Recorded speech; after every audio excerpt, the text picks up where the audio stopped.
Bienvenidos a nuestra cita, como todos los lunes. Nosotros aquí en A Favor y en Contra tenemos la posibilidad a través de 5 Días Televisión de poder establecer una conversación profunda con los candidatos, personas que están poniendo su nombre a consideración de la ciudadanía, y desde este espacio que lleva el título A Favor y en Contra, como ya les mencionaba, queremos que justamente ustedes al final de cada programa tengan sus propias conclusiones al haber escuchado también a estas personas. Los lunes, terminando la jornada del primer día laboral, de 19 a 20 horas aquí a través de Canal 16 de Tigo y de Flow, y por supuesto también en nuestras redes sociales. Hoy vamos a tener a dos invitados. En la primera parte va a estar con nosotros la señora Lea Jiménez, ex ministra de Hacienda y actualmente candidata para la senaduría. Quiere poner su nombre a consideración de la gente para que puedan elegirla como senadora si al final la ciudadanía lo decide así. Primero el 18 en las internas y luego posteriormente en las generales. Y en la segunda parte va a estar el actual senador Salim Busarquis también, que quiere volver a quedarse en el Senado, y vamos a estar hablando con él en la segunda parte. Así que agradeciendo mucho su tiempo, doña Lea Jiménez, gracias por estar con nosotros. Muchísimas gracias a vos, Juan Pablo, por la invitación. Para mí es un placer estar acá contigo y tener el espacio y la oportunidad de conversar contigo y tu audiencia. Como mencionaba justo al inicio también, en cierta manera la idea es que la gente pueda tener un lado distinto de lo que normalmente uno puede ver dentro de los espacios políticos o de programas de televisión, donde buscan en cierta manera, no sé si el morbo es la palabra, pero sí un poco el rating, tal vez en la popularidad de lo que pueda generar también en ese sentido. Nosotros queremos sí ahondar un poco en las ideas profundas y ahí en cierto sentido conocer a los candidatos y bueno, y preguntarte por qué decidí salir un poco de una zona de confort y entrar un poco en este terreno bastante fangoso para muchos, ¿no? Bueno, muchísimas gracias por la pregunta. Creo que te decía hace rato, ¿verdad? Esta pregunta puede ser te puedo dar una respuesta larguísima, pero la respuesta corta es, yo creo que en nuestra generación, yo tengo 41 años, yo ya estoy entre ese 30% adultos mayores, ¿verdad? Porque el 70% de la población menor de 40 años en Paraguay. Entonces, yo creo que nuestra generación tiene una suerte de obligación. Nosotros tuvimos de alguna manera la suerte de poder acceder a mayor educación en relación a generaciones anteriores. Nosotros tuvimos la oportunidad de acceder a mejores, de repente, oportunidades, ¿verdad? Y yo creo que nuestro país está todavía pasando por esa transición democrática. Todavía no somos una democracia muy madura, pero vamos madurando. Y nos toca a nosotros hacer un aporte, y nuestro aporte tiene que ser sumarnos a la política, ¿verdad? Sumarnos y procurar aportar desde nuestro ámbito de conocimiento, de experiencia, ¿verdad? Poder sumar a esa construcción de un país mejor, ¿verdad? Y creo que nos toca, yo creo que compartimos eso con Santiago y con muchos otros, incluso gente fuera del movimiento Honor Colorado, que es el cual somos parte. Hay mucha gente de nuestra generación que se está sumando. Y yo creo que esas son buenas noticias para el Paraguay. Va a implicar, espero que yo, en esta elección, un recambio en la política, ¿verdad? Un proceso de alguna manera, de depuración. Hay una generación que se va a ir retirando gradualmente y entra otra. Y creo que eso es positivo. Pero realmente yo considero que es mi obligación aportar a ese proceso. En un proceso también donde uno mira de repente los indicadores del Latinobarómetro y hay una suerte de descontento con la democracia. Sí, es fuertísimo, y eso no es algo solamente en Paraguay, es algo casi global y bastante fuerte en América Latina, ¿verdad? Hay también una realidad en América Latina donde vemos que los partidos políticos se fueron fragmentando, fueron perdiendo fuerza, y eso hace que la democracia se vuelva más difícil de administrar, ¿verdad? Porque finalmente son procesos de toma de decisiones y de avances o retrocesos que se tienen que fortalecer para que realmente los partidos políticos sean la representación del pueblo, ¿verdad? Eso se supone, para eso existen los partidos, ¿verdad? Son organizaciones que te permiten ser la voz de la gente, ¿verdad? A través del voto. Sin embargo, esa fragmentación convierte a estos avances, digamos, en estas democracias que están madurando todavía, hacen esos procesos bastante más difíciles, ¿verdad? La toma de decisiones, arribar a consensos. Y en cierta manera ahí me lleva a dos aristas. Uno, hablar un poco sobre lo que significa el proceso al interior del Partido Colorado, el partido por el cual también estás en este momento haciendo la carrera política después de haber sido ministra de Hacienda, Lea, en una situación también bastante compleja, ¿no? Fragmentado al interior por dos movimientos que golpeados también en cierta manera por una situación particular que se genera desde una designación por parte de un gobierno extranjero. Los dos movimientos, ¿eso nos sirvió para que en cierta manera también se puedan juntar en algún momento? No, yo no creo que sirva ni para juntar ni para separar. Yo creo que va a tener muy poco impacto realmente a la interna del movimiento, del partido.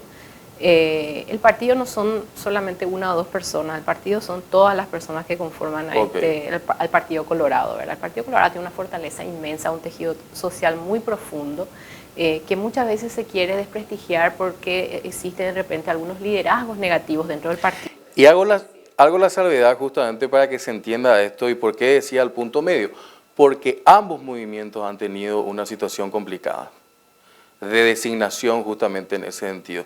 Por eso me parece importante buscar y entender a través de ustedes, que son los actores, por qué no se puede entender un partido unido.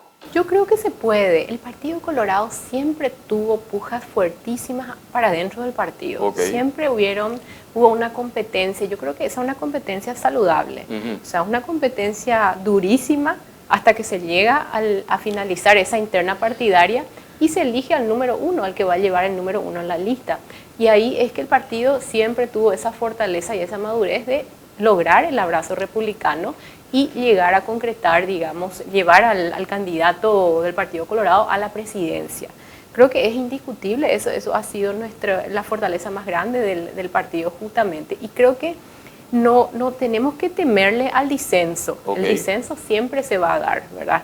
Y la fortaleza justamente del partido está en esa puja constante, se disputan liderazgos para adentro. No es que llega un dictador y dice yo voy a ser la cabeza del partido, sino que se está disputando eso y finalmente hay un ganador, así es siempre, en todos los partidos del mundo en realidad.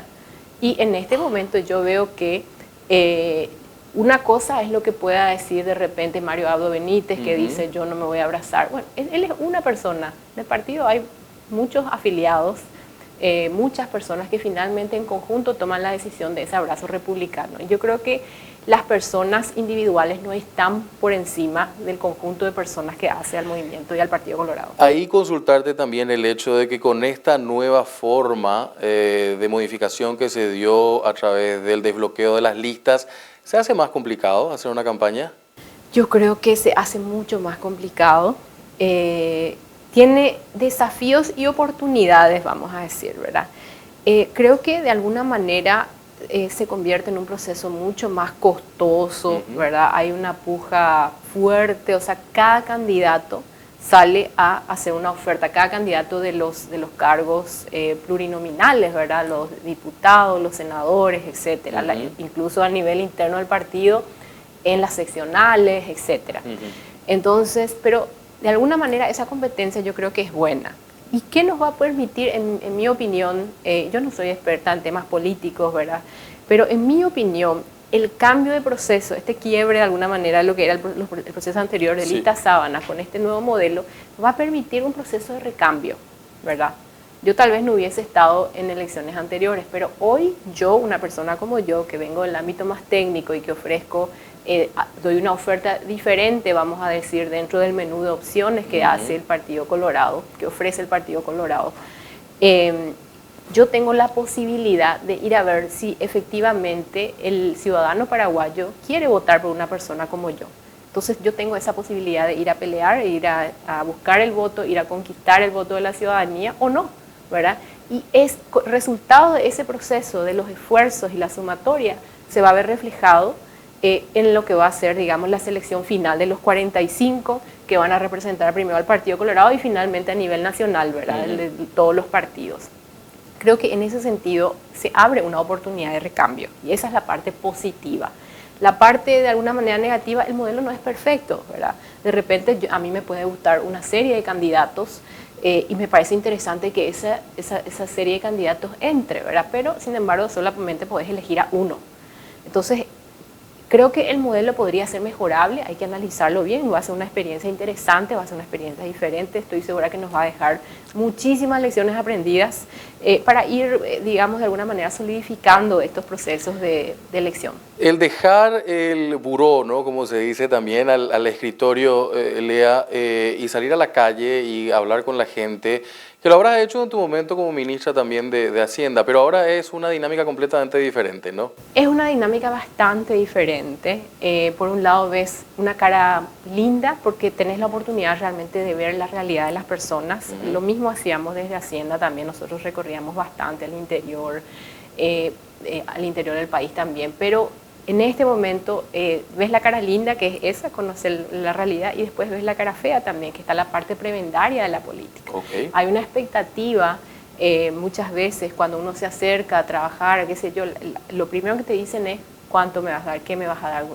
Y en ese contexto, ¿verdad? De repente las peleas no son todas iguales. Yo no tengo nada que ofrecer, yo ofrezco, podemos hablar de cuáles son los trabajos que me gustaría llevar adelante, el enfoque que me gustaría tener, el tipo de política que me gustaría hacer, ¿verdad? Entonces hablar, conversar. En mi opinión, hay un segmento importante dentro del país y también dentro del Partido Colorado de personas votantes que están buscando una imagen distinta. Ya están de repente cansados de esa política prebendaria o ya saben que esa política llega solamente cada 5 años y después desaparecen y realmente no tenemos representantes reales en el Congreso. No voy a decir todos, hay gente que hace un buen trabajo, pero hay gente que realmente deja mucho que desear, ¿verdad?, en la política. Entonces, creo que en ese sentido los paraguayos nos van a hablar a través del voto y nos van a contar cuál es la realidad. Hablamos mucho, pero veamos qué sale finalmente ese 18 y después en abril. Una de las preguntas obligadas que le hago también a mis invitados acá en esta mesa, Lea, es analizar un poco una premisa. La gente está cansada de la política. ¿Qué opinas sobre eso? Yo creo que la gente está cansada. Yo creo que la gente está cansada de la política, de la politiquería. En realidad, la política se ganó una mala reputación por culpa de esa politiquería, por culpa de la prebenda, por culpa de la falta de resultados por parte del Estado. Y creo que eso es lo que vos ves reflejado, o sea, vemos todo reflejado en estos indicadores del Latino Barómetro que estabas mencionando. Sí. Ahora, Paraguay no es la excepción. Hay realmente una falta de confianza muy grande hacia los gobiernos, una expectativa muy baja al respecto de lo que se pueda lograr, la corrupción imperante en muchos países. Yo creo que esos son grandes flagelos que están corrompiendo el tejido social, ¿verdad? Y el tejido, ¿cómo se dice?, el contrato social de la ciudadanía con el Estado. Y creo que es ahí donde nosotros tenemos que tratar de trabajar fuertemente para volver a reconstruir ese puente con la ciudadanía y recuperar la confianza. Y eso no se hace solamente yo diciendo, dando lindas palabras, sino demostrando, las personas que van a ser electas tienen que demostrar con resultados que realmente se pueden hacer las cosas bien o mejor. Una vez me tocó hablar con un exministro de Hacienda. En una conversación él hacía referencia de que las cosas en el Paraguay y a través del Ministerio de Hacienda tienen dos canales, el fast track o el slow track, ¿no? La pista rápida o la pista corta para llevar adelante ciertos procesos. ¿Coincidís con eso? Claro que sí. Yo creo que lastimosamente muchas veces nos enfocamos mucho más en el corto plazo, en el hoy, más todavía porque vivimos en una situación de incendios constantes, ¿verdad? Que explota esto, explota el otro problema, y problemas, y estamos ahí apagando los incendios. Sí. Sin embargo, no podemos ya permitir que esos incendios en el corto plazo, en el hoy, tomen toda nuestra atención y dejemos de lado los cambios que se toman su tiempo, ¿verdad? Por ejemplo, cuando hablamos de educación, cuando hablamos de mejorar una transformación del sistema de salud, cuando hablamos incluso del sistema previsional, bueno, eso puede ser un poquito más corto, pero de repente son procesos de cambio que tienen que darse, que toman su tiempo y para los cuales de alguna manera tenemos que aprovechar diversos factores, como por ejemplo la demografía de Paraguay. ¿Verdad? Nosotros seguimos siendo un país joven, hablamos mucho del bono demográfico, pero el bono demográfico, a diferencia de los países asiáticos, va a ser un bono mucho más corto. En vez de tomarse 100 años, va a ser más o menos 30 años nuestro bono demográfico. O sea, es un bono cortito, es interesante, tenemos que ser lo suficientemente inteligentes para construir, diseñar políticas que aprovechen ese bono y que nos pongan en un mejor estadio de desarrollo. ¿Quién piensa en esas estrategias país? Y yo creo que hay mucha gente que piensa en eso. Va a ser importante un desafío que tenemos nosotros todavía. No quiero hablar del gobierno actual, pero realmente uno tiene que tener un equipo. No es que hay un Superman o Mujer Maravilla que va a venir a solucionar todos los problemas. No existe eso. El que quiera vendernos eso nos miente. Acá lo que hay es equipos de trabajo. Entonces, a la hora de administrar el Estado, está la cabeza, que tiene que tener ciertas capacidades de liderazgo, de aglutinar a la gente, de arribar a consensos, de lograr conformar un equipo fuerte. No de liderazgo fuerte, sino un equipo de gente preparada, y cada uno de esos ministros y ministras que van a asumir la responsabilidad de tomar decisiones al frente de las instituciones tienen que tener también sus equipos de trabajo para ir implementando. Es grande el Estado. En educación, por ejemplo, no, una golondrina no hace primavera. En salud la misma cosa. En el IPS, imagínate lo que va a hacer el IPS.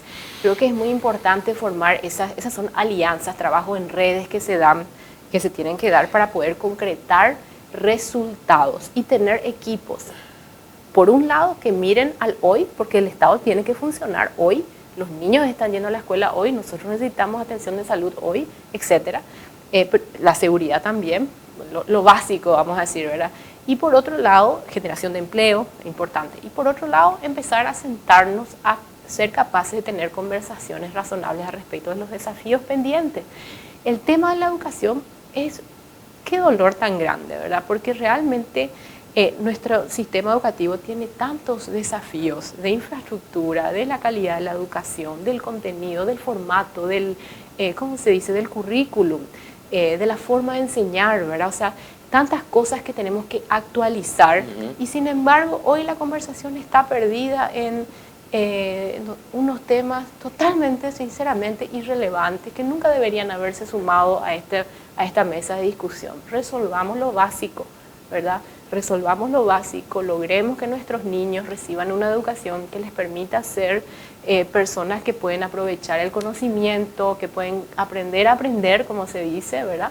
Que puedan tener pensamiento crítico, ¿verdad? Y que sean de alguna manera capaces de adaptarse al mundo cada vez más cambiante. En una situación también que me gustaría, desde tu propia experiencia, Lea, que te tocó ser ministra de Hacienda, ¿cómo se hace en un estado yaboray como el que tenemos, que se diría en criollo paraguayo?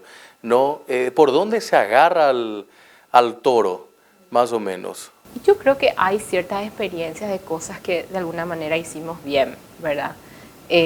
Por ejemplo, cuando miramos el ámbito económico, el ámbito financiero, sí, se habla mucho de muchos temas en el ámbito financiero, pero vos si mirás nuestro pasado y nuestra evolución, grandes decisiones se han tomado que han permitido que tanto el sistema financiero como el sistema económico de Paraguay haya construido unos cimientos de alguna manera sólidos. Ese ¿verdad? ejemplo, ¿por qué es difícil traspolar en educación, en salud y en otras áreas? Yo creo que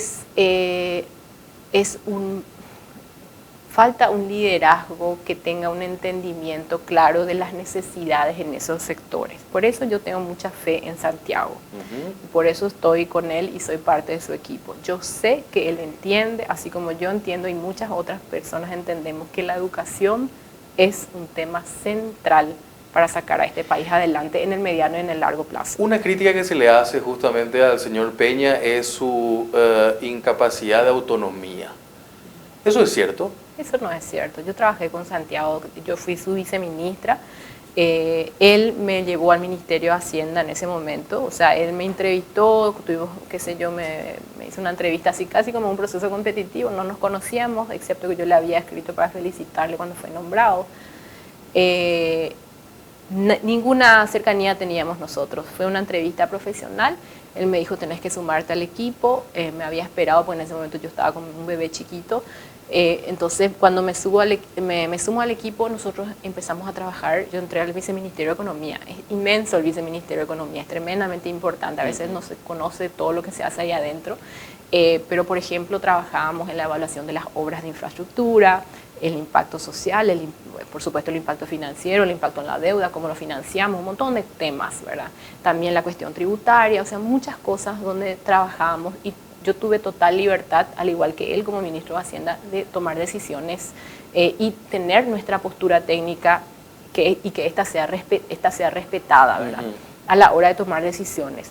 A nosotros incluso en algunos momentos difíciles nos tocó bajar proyectos que eran proyectos emblemáticos en ese entonces del presidente Cartes, y nosotros presentamos las argumentaciones, y esto fue respetado por el presidente Cartes. Dijo, ¿se entiende? O sea, él no es finalmente, como te digo, nosotros somos un equipo de trabajo, ¿verdad? Y el entendimiento claro de ese equipo es que se delegan las funciones a personas que tienen las capacidades de tener un criterio sólido al respecto de esas responsabilidades que tienen. Yo creo que Santiago es una persona totalmente independiente. Yo le he escuchado a don Horacio Cartes también hablar al respecto de este tema. Él le tiene un enorme respeto a Santiago por su conocimiento, por su expertise, y no solamente en el ámbito económico. Realmente Santiago es una persona con una trayectoria impecable dentro y fuera del país, ¿verdad? Y él vuelca también eso al sector público. A mí me parece maravilloso eso. En ningún momento yo he visto que él sea funcional a alguien. Yo eso creo que es algo que se quiere instalar, que se quiere vender. Y bueno, cada uno pelea por su espacio, ¿verdad? Pero creo que de ninguna manera no considero que él sea una persona dependiente en ese sentido. Hablemos un poco sobre la cuestión, doña Lea Jiménez, de lo que le tocaría trabajar en el caso de que sea senadora, y cuál sería un poco su línea de trabajo. Yo creo que una persona como usted, formando parte de un cuerpo colegiado complejo, ojalá algún día pueda haber en el próximo Congreso alguien que se levante y diga, basta con el presupuesto copiado y pegado. Trabajemos la idea de un presupuesto base cero y empecemos a construir realmente un nuevo Paraguay. ¿Eso es posible? Yo creo que es posible. Es posible. Se procuró bastante eso. Durante el periodo donde nosotros fuimos gobierno, vos te recordarás que hubo un incremento importantísimo en los gastos corrientes, ¿verdad? Un incremento de 40% que se había dado en el 2012. Ahí es que el Paraguay pasa de un superávit a un déficit, así, ¡paf! Y todo eso era gasto corriente. Vos sabés que nosotros no podemos endeudarnos, no podíamos hasta este gobierno, ¿verdad? Pero no podíamos endeudarnos para gastar en gasto corriente. Teníamos como una regla de oro que era justamente lo que nos permitía blindar las finanzas públicas de alguna manera, no totalmente, pero un buen blindaje ahí para lo que es los préstamos. Y dentro de ese contexto, sin subir impuestos, sin hacer nada, se hizo una reestructuración muy importante. El tema de la transparencia que se aprobó, yo sé que fue la sociedad civil la que impulsó por una década, estuvieron trabajando y finalmente ese año se logró aprobar. O sea, hubo la voluntad política para aprobar esa ley, y finalmente esa ley permitió que las personas que querían hacer las cosas bien dentro del Estado se agarren de esa ley para poder mostrar, como se dice, la grasa, el exceso de grasa que había, que nos tocó a nosotros empezar a recortar, ¿verdad? Esa fue una herramienta muy útil a la hora de gestionar el presupuesto y hacer cambios importantes. Yo creo que podemos avanzar hacia un modelo como ese, pero eso no es algo que se pueda lograr necesariamente de la noche a la mañana. Son procesos que tienen que trabajarse. La otra cuestión, sí, interesante también va a ser trabajar en un presupuesto plurianual, ¿verdad? Como tienen algunos países, donde te permite pensar un poquito más, en vez de pensar año a año, como contador, te permite pensar un poquito más con visión de desarrollo. Porque en cierta manera también nos mentimos todos los años. Decimos que vamos a checar el Estado, decimos que vamos a hacer bien la tarea, pero es un poco, y usted que conoce el tema de los números, yo suelo decir, a medida que voy sumando años a mi vida, le temo más a esas proyecciones económicas que te dicen que el próximo año vamos a estar mejor, ¿no? Bueno, a ver, yo creo que hay cosas, hay debilidades en el sistema, ¿verdad? Uno de los desafíos es el modelo que desde el Parlamento, a través de nuestra Constitución Nacional, ¿verdad? El Parlamento tiene el derecho, digamos, a tocar el presupuesto, y lo hacen muy fuertemente, especialmente durante los años políticos. O sea, a veces nos portamos bien año 1, año 2, año 3, y después empieza a tocarse el presupuesto de manera más política, ¿verdad? Más preventaria también. Ahora, la ley de transparencia sirvió para justamente meterle el palo a la rueda de la bicicleta, ¿no? Yo creo que sirvió muchísimo. Yo creo que fue una de nuestras mejores herramientas para empezar a limpiar el presupuesto, para empezar a mostrar ciertas cosas que no le cayeron bien a los paraguayos, y entonces nos vimos obligados a tomar esas decisiones que también tuvieron su costo político, ¿verdad? Hubieron recortes importantes. Vos te recordarás que habían 2, 3, 4, 5, hasta 8 aguinaldos en algunas instituciones adicionales que se pagaban. Eso se eliminó. Eso tuvo un costo muy grande desde el punto de vista político, pero se hizo porque era lo correcto y era lo que había que hacer. En un país como Paraguay no nos podemos dar el lujo de tener 8 aguinaldos adicionales, ¿verdad? Entonces hay también un proceso, y esto no es decir que los funcionarios públicos ganan mucho, ganan poco. Yo creo que después de la experiencia que tuve de pasar por el sector público, yo me fui sorprendida positivamente, porque yo tenía otra imagen desde afuera. Realmente hacía un juicio al respecto de ese sector y casi que no quería ni tocar, ¿verdad? Pero después hablo con Santiago, me pareció una persona que me inspiró confianza, digamos, en ese momento, y me animé a entrar. Y ahí conocí a un grupo de personas excelente, no solamente dentro de Hacienda, en muchas de las instituciones, gente realmente que moja la camiseta, que labura, que trabaja, gente que a veces se le paga poco relativamente con el trabajo que hacen, pero así también hay lamentablemente un grupo de personas que se les paga demasiado por el valor agregado, digamos, de su trabajo. Entonces, esas desigualdades también tenemos que ir mejorando. Yo creo que hay 3 herramientas con las que deberíamos de contar. Uno es la ley de compras públicas que se acaba de aprobar. Esa ley se aprobó con algunos cambios, no salió perfecta como debería haber sido, sin embargo, salió. Entonces, esa ley va a ser una herramienta fundamental para cerrar muchas de las cañerías. Y la gente dice, ay, pero eso son cosas menores. No, son cosas mayores, porque esas cañerías fluyen, esa es las venas que fluyen por todo el Estado, por donde pasa la plata, por donde pasan los contratos, etcétera. Entonces, ahí está gran parte de nuestro gasto malgastado. Se va a solucionar con esta ley, con la implementación adecuada de esta ley. Después está la ley del servicio civil, ¿verdad? Reforma del servicio civil, donde se busca justamente, de alguna manera, hacer que las demás instituciones, más allá del Banco Central y Hacienda, tengan estas carreras profesionales, digamos, de avance profesional para los funcionarios públicos. Esto hace que se vuelva mucho más serio ese proceso de qué soy yo cuando yo soy un servidor público. ¿Cuáles son las expectativas? Claro. ¿Cuál es mi avance profesional y los incentivos adecuados para portarme bien? Y por otro lado está la ley de reestructuración del Estado. Eso no salió del horno, pero se tiene que sacar del horno. ¿Y qué va a significar eso? Eso va a significar el reordenamiento del Estado, ¿verdad? Porque hay instituciones, tenemos muchas instituciones que se crearon, no porque la Unión Europea dice que tenemos que tener esto y lo otro, y que tenemos un montón de instituciones satélites por todos lados que no tienen presupuesto, que no tienen capacidad, que tienen una enorme responsabilidad y no pueden cumplir con ninguna de sus atribuciones. Entonces, tenemos que ser capaces de ser mucho más eficientes a la hora de administrar el Estado, ¿verdad? Y potenciar de alguna manera las funciones que tienen que cumplir estas instituciones. Pero hay que ser valiente justamente y tener la capacidad de poder decir basta con estos pequeños espacios de coto político que al final termina siendo nada más que el beneficio para unos pocos y no pensar el gran Estado que deberíamos tener del Paraguay. Me quedan 2 cuestiones últimas, lastimosamente el tiempo se hizo corto, me encantaría volver a hablar en alguna otra oportunidad. Me parece interesante hablar un poco sobre el capítulo de la justicia. ¿Cómo ve la justicia en el Paraguay? La justicia, yo creo que tal vez esa es la pata más corta que tenemos.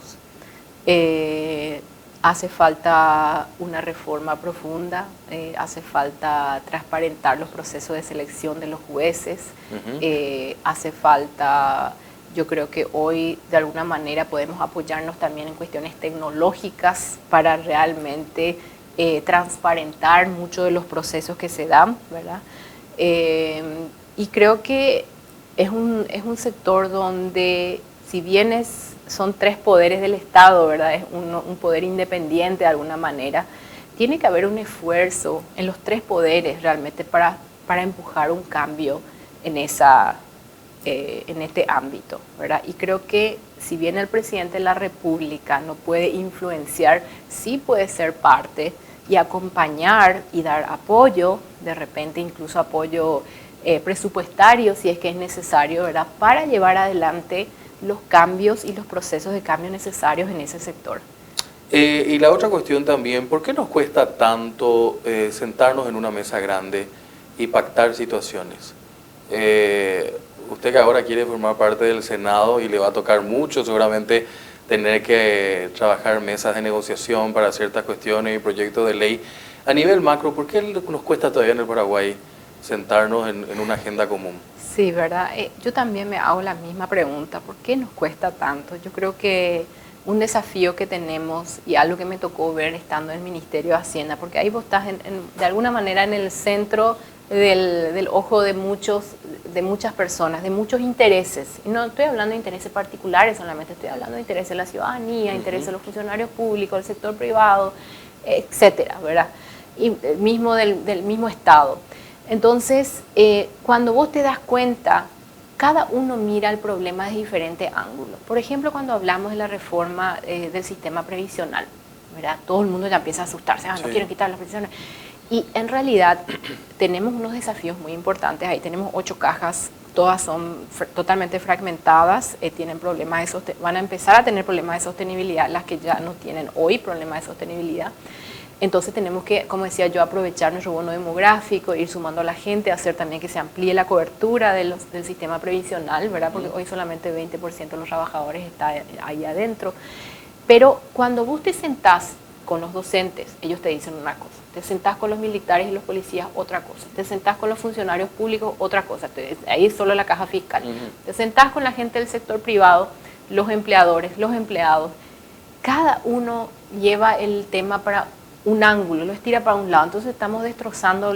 Había una caricatura de esa carreta que todos estiraban para diferentes lados y bueno, terminás destrozando la carreta. Nosotros tenemos que ser capaces de encontrar un punto medio. No todas mis deseos se van a cumplir, ¿verdad? Pero por lo menos me voy a aproximar un poquito más. Es un punto más óptimo para todos, ¿verdad? Eso se puede lograr con conversaciones abiertas, transparentes, realmente y mostrando realmente cuáles son nuestros intereses verdaderos. ¿Hay mucha mezquindad? Hay mucha mezquindad. Hay mucha mezquindad y hay mucha gente con intereses particulares también que influencia a la toma de decisiones de manera, ¿verdad?, para estirar para su lado. Por último, ¿qué es el Paraguay para vos? Es mi tierra, es mi país. Paraguay es el mejor lugar del mundo para vivir. Yo tuve oportunidad de quedarme en otros países, pero regresé porque esta es la tierra en la que yo soy feliz. Me encantaría que mis hijos crezcan acá. Me encantaría ver un Paraguay que realmente donde nosotros los paraguayos seamos capaces de agarrarnos de las manos y sacar al país y a nuestra gente más que nada adelante. Creo que tenemos que ser un poquito menos egoístas y un poquito más abiertos a entender que estamos todos en ese mismo barco y ese barco, si el barco se hunde, nos hundimos todos. En una idea, ¿qué te duele del Paraguay? La niñez que está muchas veces abandonada. Muchos niños. La pobreza tiene cara de niño y de niña en Paraguay. Esa es una tristísima realidad y hoy la vemos con muchísima fuerza. A mí cada vez que salgo y veo a niños que están tirados, que no están en la escuela, que están trabajando, que están vendiendo cosas, niños abusados, niños que están drogados, niños que están a su suerte, y son muchos, somos un país joven. Esa niñez a mí es lo que más me duele. Gracias, Lea. Muchas gracias a vos. Lea Jiménez con nosotros acá, hablando justamente en a favor y en contra. Nosotros hacemos la pausa, quédense con nosotros, a la vuelta ya está el senador Salim Busarquis.